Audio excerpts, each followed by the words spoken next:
Okay, how are we all? Right, I have a question to pose to you tonight, and you don't have to put your hand up, it can be I'll answer this in my head question. How many of you would say that life is easy?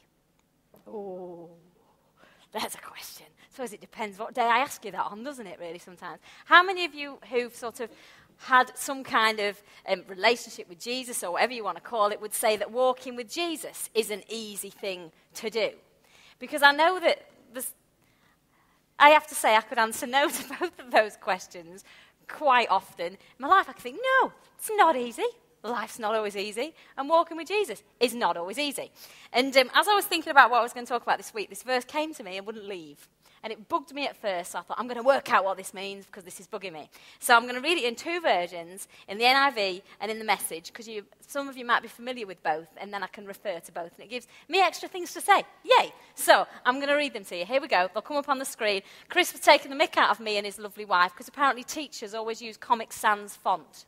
And he's right. He said, I bet it's Comic Sans. I'm like, yeah, it is. There's nothing wrong with Comic Sans. It's a good font. Right. Come to me, all you who are weary and burdened, and I will give you rest. Take my yoke upon you and learn from me, for I am gentle and humble in heart, and you will find rest for your souls. For my yoke is easy and my burden is light. Now this is what it says in the Message. Are you tired, worn out, burned out on religion? Come to me. Get away with me and you'll recover your life. I'll show you how to take a real rest. Walk with me and work with me. Watch how I do it. Learn the unforced rhythms of grace. I won't lay anything heavy or ill-fitting on you. Keep company with me and you'll learn to live freely and lightly. Now, when I read this, my reaction was like, it was that for my yoke is easy and my burden is light was the thought that I had. And my first thought was, no, it isn't. No, it isn't. And then when I saw that living freely and lightly, I thought, well, no, I'm not.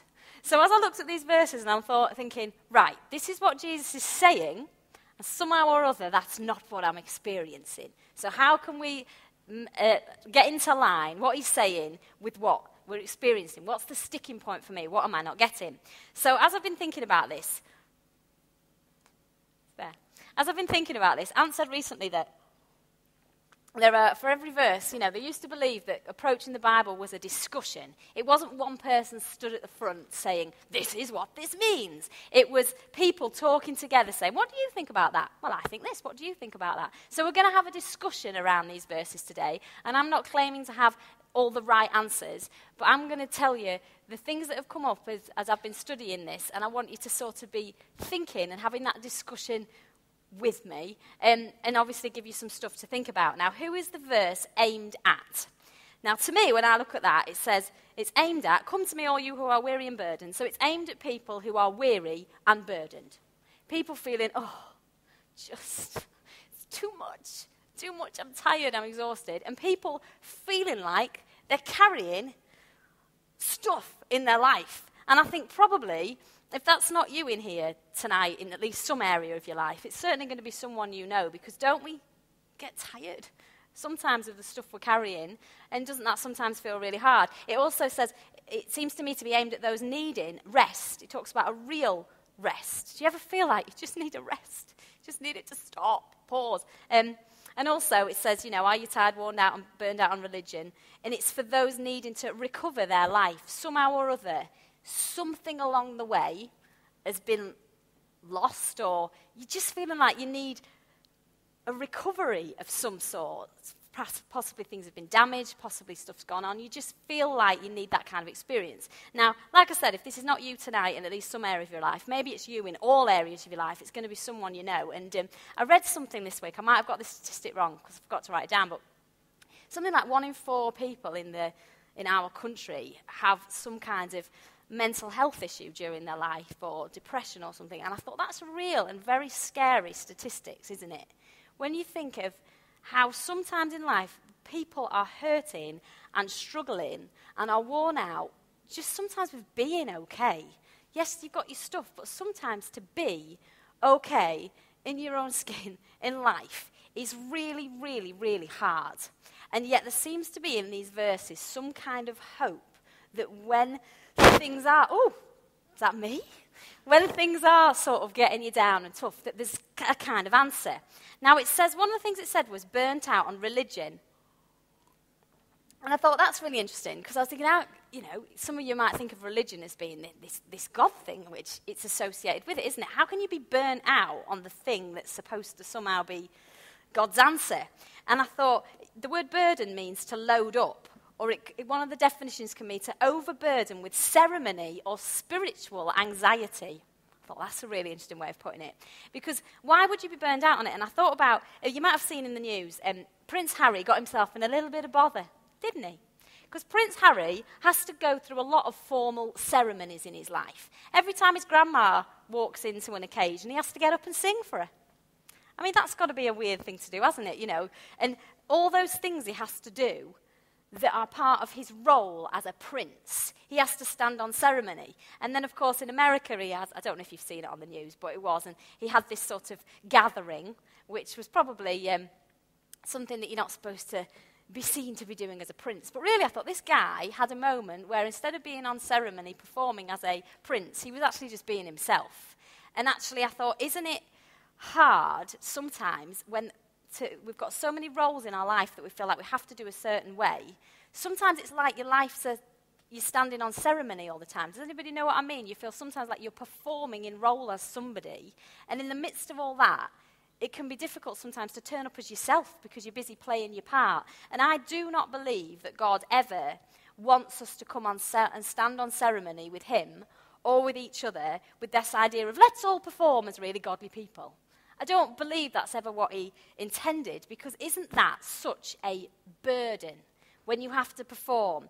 And because it brings such anxiety, doesn't it? Because it's like, am I allowed to say this? Am I allowed to do that? Will people think this? Will people think that? And it all becomes about somehow a performance of our life instead of our life. And that's exhausting. If you're someone who feels like in certain situations you have to behave a certain way, it is tiring not being able to just be. Now, perhaps Jesus was saying that sometimes we get exhausted trying to learn and memorize the script for our life, trying to work out what we're supposed to be doing and how it's supposed to work. And maybe he was saying something like, I get that some of you are tired of trying to work out the script for this God thing, of trying to work out what it's supposed to look like in your life. And maybe some of you get tired of feeling like you're getting the lines wrong, that maybe you get tired of feeling like other people are accusing and condemning your life because somehow you're not getting it right. And whether that's perceived or real, it all feels the same, doesn't it? And I believe so strongly in a Father who is absolute love, who we can come as we are, and he expressed himself in the body of Christ to be with us, to be with us. Now, there seems to me, as I said, to be in this verse is an experience that offers this incredible hope, that maybe, just maybe, there isn't a formal set script for us to follow that we have to get right, but somehow an experience of living, me and him, walking together somehow, and that being easier somehow. Now, in Matthew 11, before these verses, Jesus has been going to various different cities, and he's been preaching his message and doing his thing. And do you know what? They weren't interested.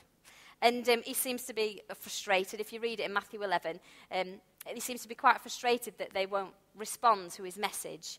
And he then reflects on the fact that the mystery of who he is and what he's come to do is often not caught by the people that you would expect to get it. There's the people that you'd think, well, yeah, they know what this Jesus fella is all about. And he was saying that often the people that you would expect to get this don't. And yet it seems to be seen by the babies in this thing, the one that you think, oh, they're never going to get it. They seem to grasp it sometimes in a way that the people, perhaps those of us who've been in church our whole lives, we tend to miss it, don't we? I mean, Ant's been talking a lot recently about how Jesus said to the religious leaders, the tax collectors and prostitutes are getting in ahead of some of you that claim to know what this thing is about. And Jesus is saying, in the midst of all of this, can you come toward me? That's his plea. He says, come to me. Not come to church, not come to religion, not come to what you think I am, but come to me. And the come to me means come towards me. It's a directional thing. It's saying, right, if you're weary, if you're burdened, if you're tired, if you're worn out, if things are getting on top of you, you need to come towards me. Me. Now, let's not be the people in here tonight who think that we're smart enough to be seeing it all and we're knowing it all. Rather, let's be people who are willing to draw near and say, I'm going to be in it all. I'm going to be in this thing. So if we're coming to Jesus, who is Jesus then?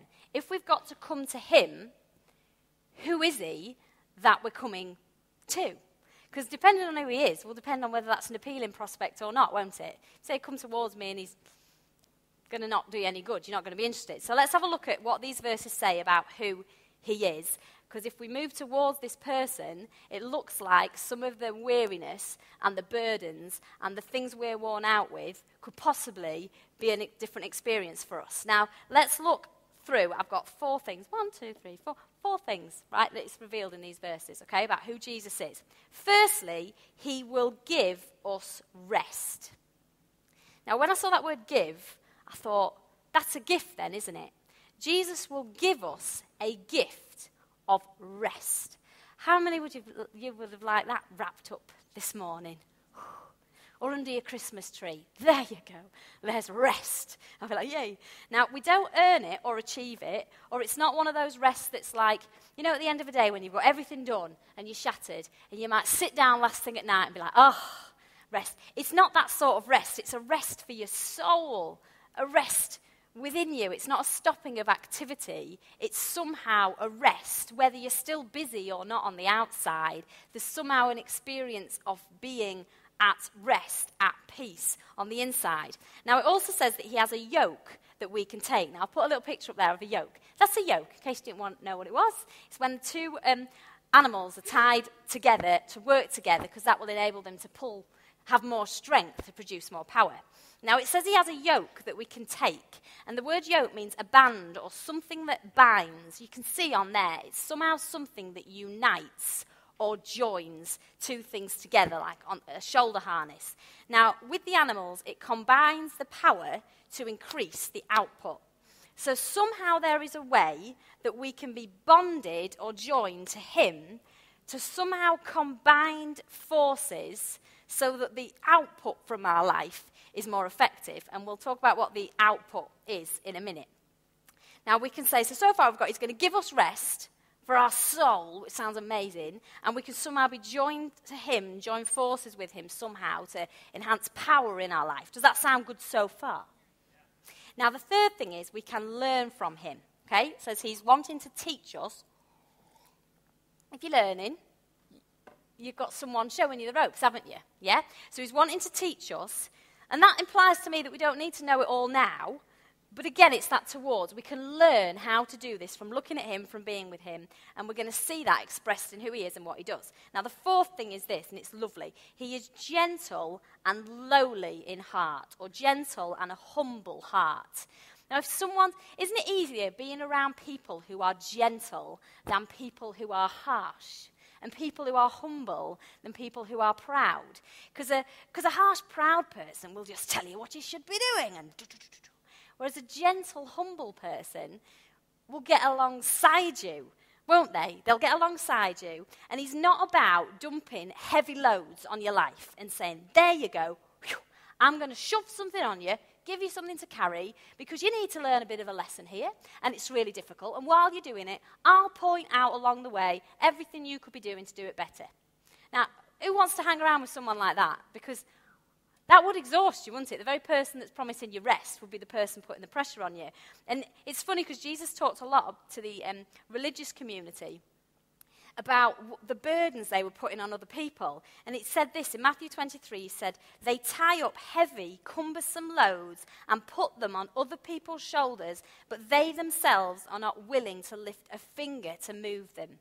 And what they were all about doing is putting on people things they should be doing, how they should be living their life.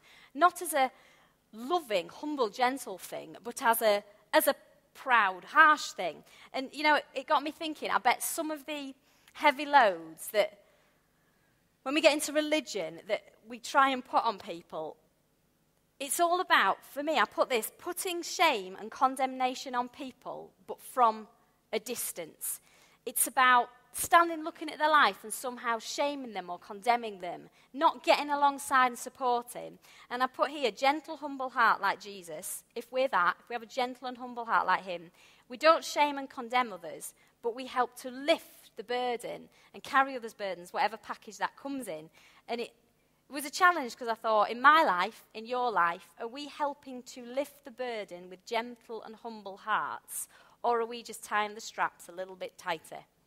Are we just somehow adding burden to people's life rather than helping get alongside and walk and make things easy? Now, it says his yoke is easy. Oh, it made me so mad.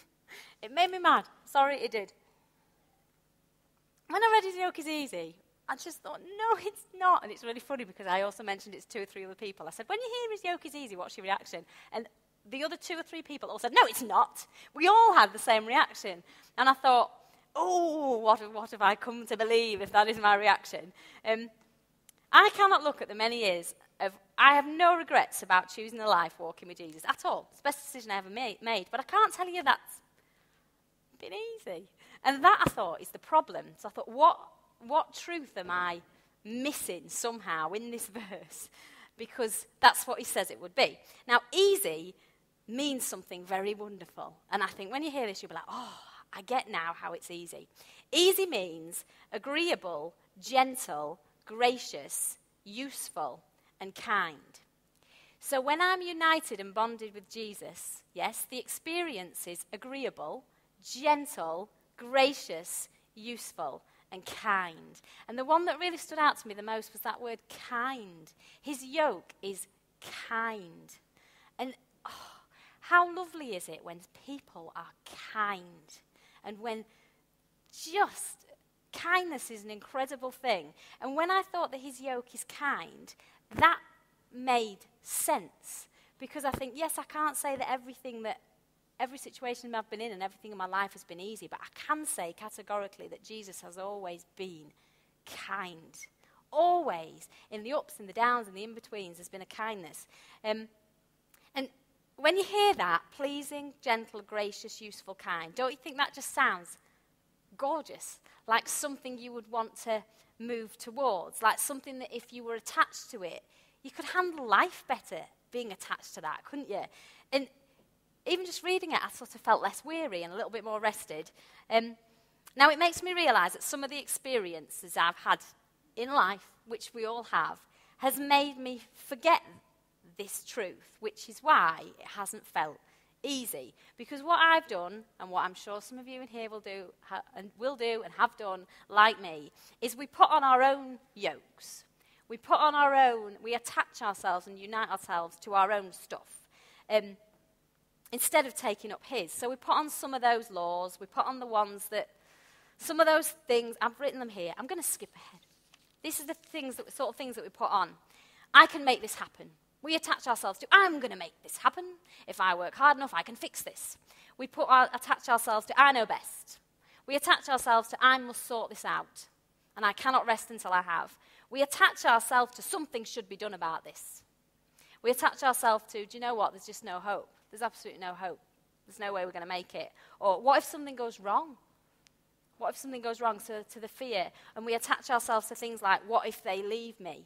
And I could think of so many instances when instead of attaching myself to the kindness, grace, gentleness, usefulness of Jesus's, that attachment, I've just gone and harnessed myself to other stuff that has then felt so heavy and absolutely burning me down. And I've thought I've shouldered the weight of some stuff that has crushed me and been attached to people and things that just do not fit my life. Now, a yoke, don't ask me, if you're a farmer, where's Angus?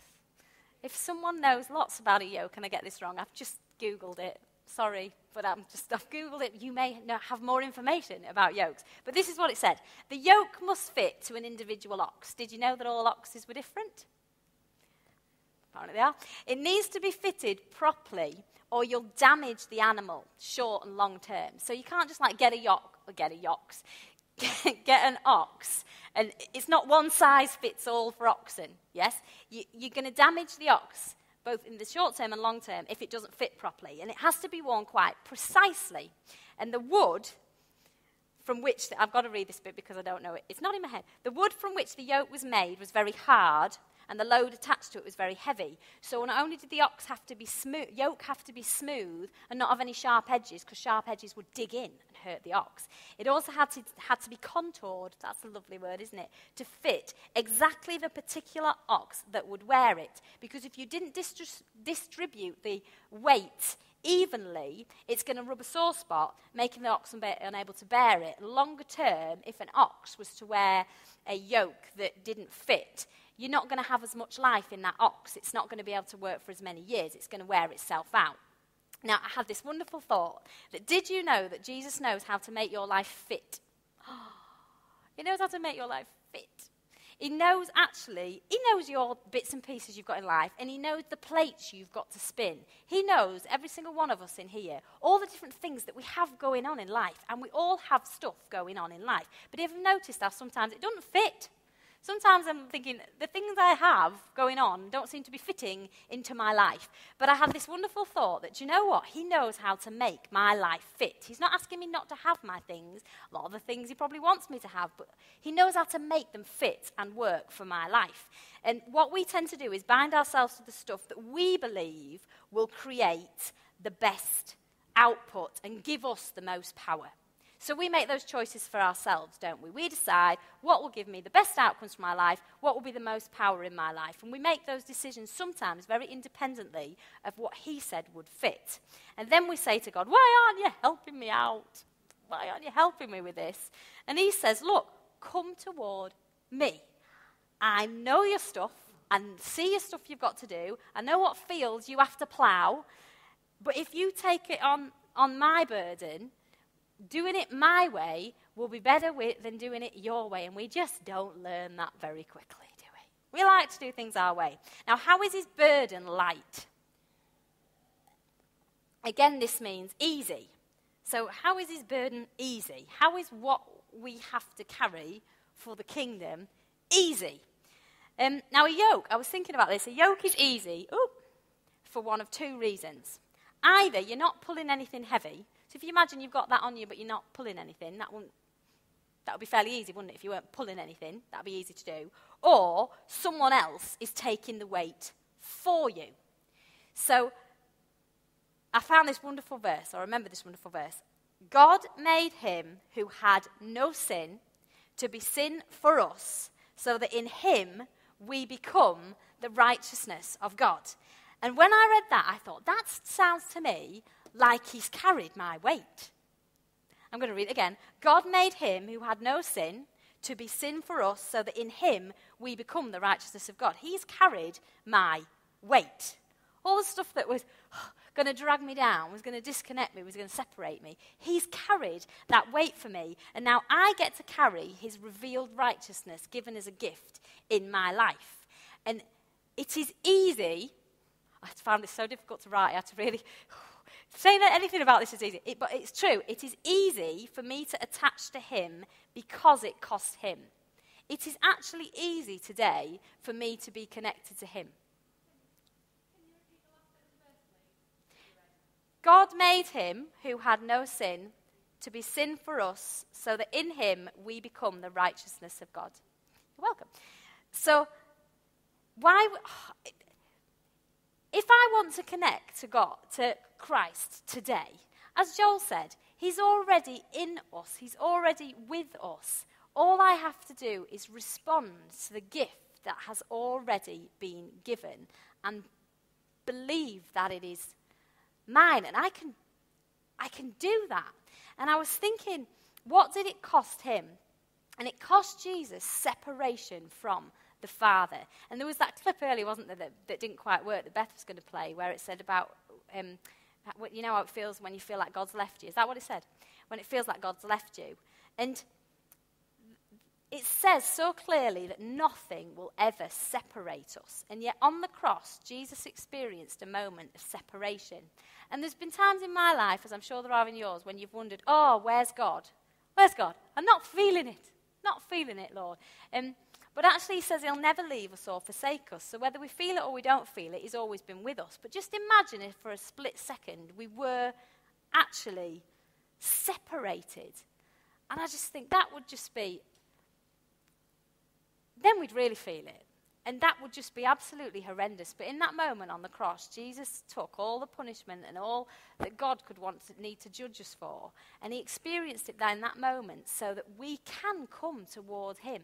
So that actually a way has been made towards him. So that nothing in your life, there's nothing in your life, past, present or future, that slams the door in your face as far as God is concerned. Absolutely nothing. There is always, always, always, always, always a way to the Father. Now, we may choose not to take it, but it will always be there. And if someone's door is always, always, always open, we can choose to visit, can't we? We can choose to visit. We can choose to be there, which is absolutely incredible. And we live in I keep moving this water, don't I? If I live in a revealed righteousness and he's carrying the weight, that's fairly incredible, don't you think? Don't you think that's absolutely amazing? Now you might be saying, well, Jenny, that's lovely. That's lovely if I'm made righteous, but my life is still so hard. And some of the stuff going on in my life is still so hard. And I get that. I do. Mine too. And I thought, well, him making me righteous isn't stopping me having to carry some stuff in life that is hard. So am I saying tonight that it is easy to walk life? No. But am I saying that Jesus is pointing to something incredibly powerful? Yes, absolutely. Now, if life is tough sometimes, it is. And I would never, ever, ever belittle the challenges that people face or how tough that can be. But I absolutely believe that we have a Saviour, we have a living Christ living on the inside of us who wants to either remove or help us carry that weight, because that is what he has said he wants to do. We don't have to walk our life alone. And I, like some of you, have made my walk so complicated with God sometimes because I have forgotten that he is gentle and kind with me. I've forgotten that he'll come alongside whatever's going on, and I've forgotten to let him take the weight and to lean in, not on my understanding, but to lean into him. And I've forgotten how easy it is for him to love me. And do you know tonight, it is easy for him to love you because he is love. So loving you, when he is love, is not difficult for him to do. And yet, don't we sometimes find it hard to lean in? We still somehow hold ourselves back. Now, this is what it says in Galatians. It says, "Stand fast, therefore, in the liberty by which Christ has made us free, and do not be entangled again with the yoke of bondage." And we're back to what Chris spoke about a couple of weeks ago, Mr. Law and Mr. Grace.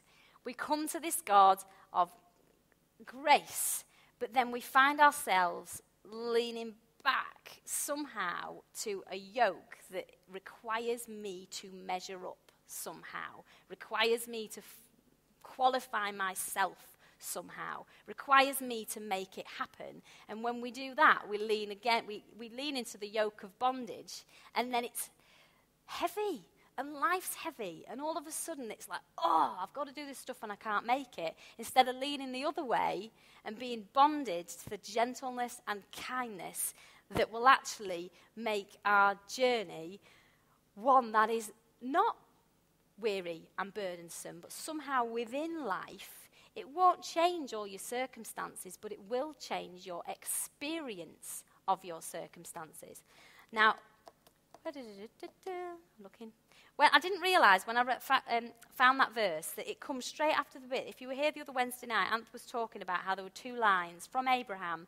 There were two lines, one that was sort of for the new covenant, one that was for the old covenant. It's Wednesday night from 2 weeks ago if you want to listen to it. And one was about being yoked to the do's and the don'ts and the rights and the wrongs, and the other was about being yoked to the law of love. And that is what this verse is talking about. So if by somehow leaning into this yoke that is kindness and grace and gentleness and usefulness in my life, rather than leaning into the stuff that's going to tie me up. If we talked about the animals, how when they combine forces, they have a greater power and a greater output. What is the output that we're going to get as a result of combining forces? Does that mean that if I'm yoked to Jesus, nothing will ever go wrong? My life will be a dream, I'll float on clouds, and everything will be rosy. Unfortunately, I don't think it does. But it does say, my burden is light. And when I read that, I couldn't be, like light is the opposite of heavy. Every time I read it, I wasn't reading my burden is light, as in light in terms of weight. I kept reading my burden is light, as in terms of light. Like light bulbs, light. Sunlight. When you're sort of reading it, and I was thinking, my burden is light. So if his yoke is kindness and grace and gentleness towards me, and his burden is light, what is it I am asked to carry? I'm asked to carry light. And do you remember the other week when Ant had on the stools, he had the one with the holes in, and he has the one with the sort of pretty vase. And within if you weren't here, there was a pot, and it was like a battered plant pot. And it had in it like holes and gashes and cuts, but within it was a candle, and you could see through all the holes, you could see light coming out. And the illustration he was using was sometimes in life, we've just got our cuts and bruises from having lived life. And sometimes we think that we can't possibly be useful to God until we get everything fixed. So we try and patch up our life in our own way. But actually the whole point and purpose of this great grace is that actually that light of Christ in your life can shine through all your stuff. You just have to turn up, and he says, do you know what? Whatever state you're in, whatever's going in your life, I can shine my light through your life, because the light in me is greater than where you feel like you fall short. And that is what is so incredible about this message. Now, if you're worn out or burnt out today from carrying your stuff, I guess my question is, will you receive the gift of rest? Will you lean in? Will you move towards him? Will you take his yoke and stop doing the fixing it yourself thing? Yeah? Will you walk alongside his grace and kindness and take on his light burden? And if you're new to this house tonight, and I believe, from what Jenny said, there are some guests, you need to know in this place, you don't need to get your script right. You don't need to get your script right. You're not going to be getting it. What have I put here? You're not going to get it wrong, because we do not claim to be getting it right. We're not trying to get life right. We're trying to live in his revealed righteousness for us. And we're trying to bear his light within our imperfections so that we can express this grace that we have discovered. And that is changing us, and that is transforming us. Now, please do not carry your own burdens, because do you know what? They're wearing you out and burning you out. And some of you in here, I know tonight, are worn out and a bit burnt out because you're carrying your own stuff and it's wearing you down. Now, I'm not saying this as someone who has empty days and nothing to carry, but, what we can carry sometimes becomes our list of things to do, doesn't it? Sometimes you can wake up in the morning with a long list of things to do, and at the end of the day, you're mentally checking off what you've got done. And we're so output-orientated, and I think the challenge for us is sometimes to be input-orientated, because he gave, and he gave, and he gives, and he gives, and his investment into us is absolutely endless. And I wrote this question to myself: when will my focus be on what he has done, not in all that I have to get done? Because if my focus becomes about his investment into me, not what I've got to produce in my life, weirdly, in a really weird and amazing way, you tend to get more done. Because there's a kingdom economy that goes on, that when we lean in, it actually produces more, because you've united yourself to someone who's so incredible at making your life fit. So once your life fits, because you're leaning in the right direction, your output increases, because it just does, because you're fitted to a yoke that's designed for your life. So I don't want to end up being so exhausted from the burden of things that I've yoked myself to, that I actually miss walking with the one who's been pursuing me my whole life. Because what a sad, sorry affair that would be, wouldn't it?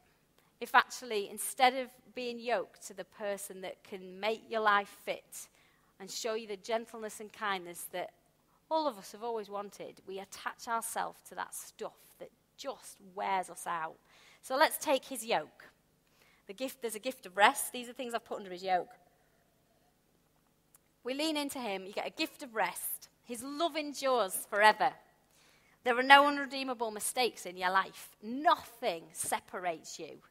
By faith, all of it from first to last. And as that song said, all things are working for my good. I mean, that verse in itself, all things are working for my good. 2 Corinthians 4 says this. I think it's on the next slide, Robert. Therefore, we do not lose heart. Even though our outward man is perishing, yet the inward man is being renewed day by day. For our light, which actually means easy, affliction, burden, which is but for a moment, is working for us a far more exceeding and eternal weight, which also means burden, of glory. While we do not look at the things which are seen, but at the things which are unseen. For the things which are seen are temporary, but the things which are not seen are eternal. There's a burden, you can carry a burden of glory. His weight and significance in your life. And I read that, and I don't see that this verse is about, let's just make it here on earth until we get to heaven at all. It's his kingdom come. It's saying, yes, the stuff that you see with your eyes that is wearing you out, but there is an experience of carrying a different weight of his glory that sets up something eternal in your life that goes on and on and on and on and on. Right, one last verse I wanted to share with you. Isaiah 40, verse 31, I've not got it up, don't worry about it, is the one that said, even youths grow weary. Some of you know that one very well. Young men stumble and fall. Those who wait on the Lord renew their strength. They run and not weary. They run and they're not weary. They walk and they don't faint. Where it says those that wait on the Lord, it actually means, one of the meanings for the word wait is the word bind, which we said was another one of the meanings for the word yoke. So what it's saying here is, do you know what? Sometimes we all get weary, young, old, everywhere in between. And sometimes we stumble and we fall and we trip up. But if we bind ourselves to him, we somehow renew our strength. We recover our life. That somehow you can run and not weary. If I was going for a run now, I'd be tired. But there's a way to run and not get weary. There is a different sort of experience. So, are we going to trust our yokes that we've set up for ourselves, or are we going to take his yoke on us, and are we going to carry his light? Because to me, I think that sounds like a pretty good offer for my life, and I want my life to fit. So, we're going to... I'm done, I'm not ready to say. That's not much of an ending, is it? I'm done. Let's pray. And then, Joel, if you want to say anything, you can. And like I said at the start, this is a conversation. Please go home and read Matthew 11:28. Just reflect on it. Reflect on what that means for you. And I trust that this amazing, kind, wonderful companion we have to walk life with will show you how you can make your life best fit and how you can renew your strength and recover those areas of your life that you need to recover. And if your life's all sorted, go share this with somebody else and say, did you know that you don't have to walk your life alone, and there's someone who will walk with you so kindly, and let me show you what he looks like, and let me show you how that can work for you. All right, let's pray. God, I want to thank you that you offer us an incredible opportunity, because although we live in a world with stuff happening, and sometimes that stuff is so tough, we do not have to walk it alone. And we like to do that sometimes because we have our own way of doing stuff, and it seems like sometimes there is no choice.